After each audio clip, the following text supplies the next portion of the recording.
हाँ जी, मैंने उधार पे सामान बेचा, जर्नल एंट्री बोलो। Debtor to cell, late say कितने का, 20,000 मान लेते हैं।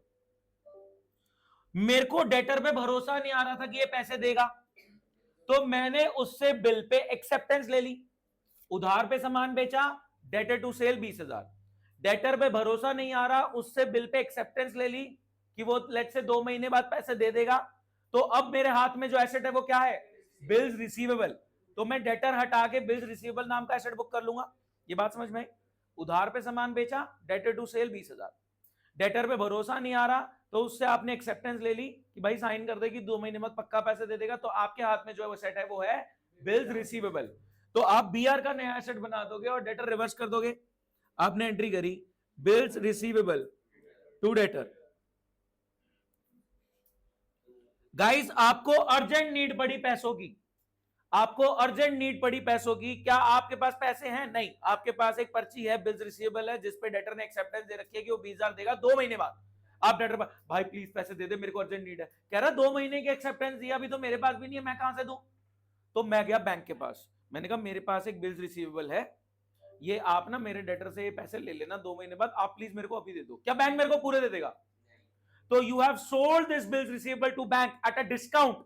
लेट से कितने का? 18,000। 18 का मैंने बेच दिया।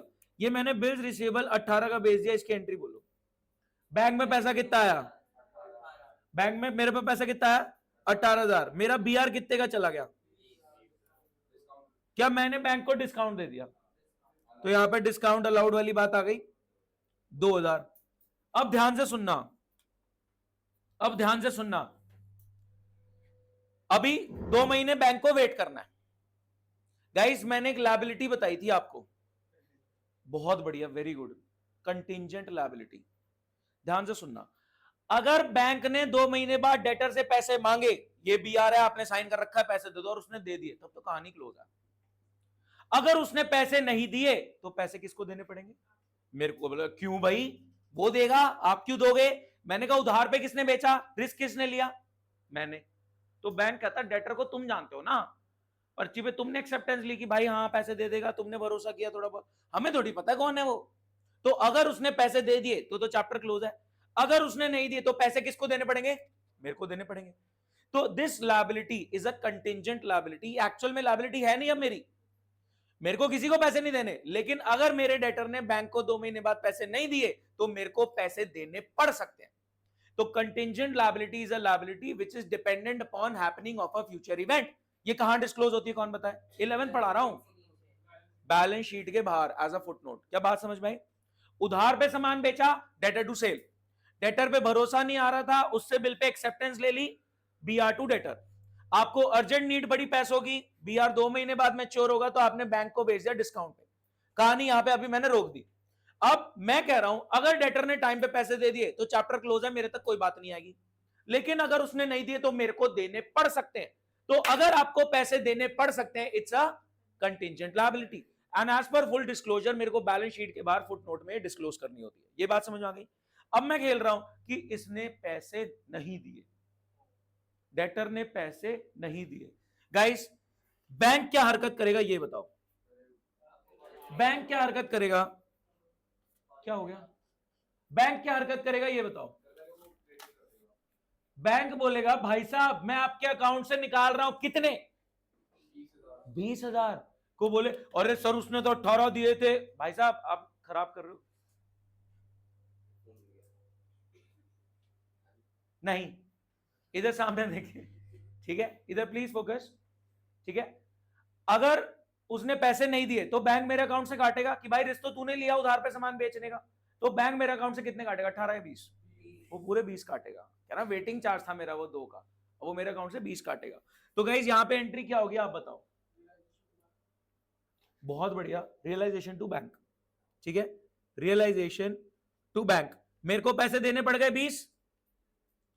अब मैं अप्रोच करूंगा दोबारा डेटर को कि भाई पैसे क्यों नहीं दिए तूने बैंक को? मेरे बैंक ने, मैं डेटर को क्या बोल रहा हूं, तूने पैसे क्यों नहीं दिए? तूने एक्सेप्टेंस दे रखी थी, बैंक ने मेरे 20,000 रुपए काट लिए खाते से, मेरा तो खर्चा हो गया। Realising to bank. कह रहा यार वो ना ये वो। मैंने कहा हुआ क्या? कह रहा यार बस इंसॉल्वेंट हो गया। अगला बैंक करप्ट हो गया, तो मैंने कहा अच्छा कोई बात नहीं, कुछ तो दे दे यार, 20,000 रुपए है। कह रहे 5,000 पकड़ रहे, ले लो। तो ये मेरे को 5,000 देना चाह रहा है, वो 5,000 ले लो। हाँ जी, ये 5,000 देना चाह रहा है, उसकी एंट्री क्या होगी? Cash to realisation 5,000।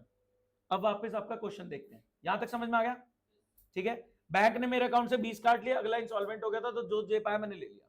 ठीक है, यहां पे देखें, there was a bill for 1200 under discount. देखो कुछ नहीं बता रहा, वो आपसे एज्यूम कर रहा है कि 11वीं तुमने पढ़ रखी है।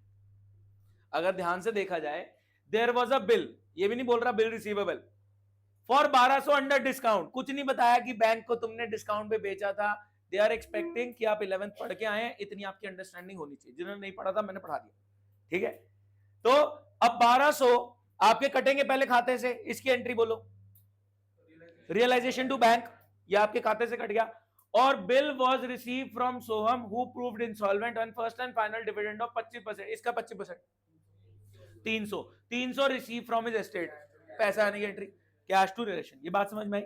एक बार देख लो, मैं आपको सॉल्यूशन शो कर रहा हूं, एक बार देखें प्लीज।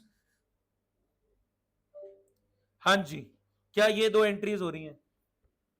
रियलाइजेशन टू बैंक 1200 और बैंक टू रिलेशन 300। आपको वो नहीं, उसने बस ये बोला कि भाई बिल ऑफ 1200 अंडर डिस्काउंट, हाँ, और कोई अमाउंट आपको दे नहीं रखा ना ब्रो। ठीक है, तो ये एक 11th स्टैंडर्ड की स्टोरी थी, मैंने 12th में रिपीट कर दी। एफ में क्या हो रहा है?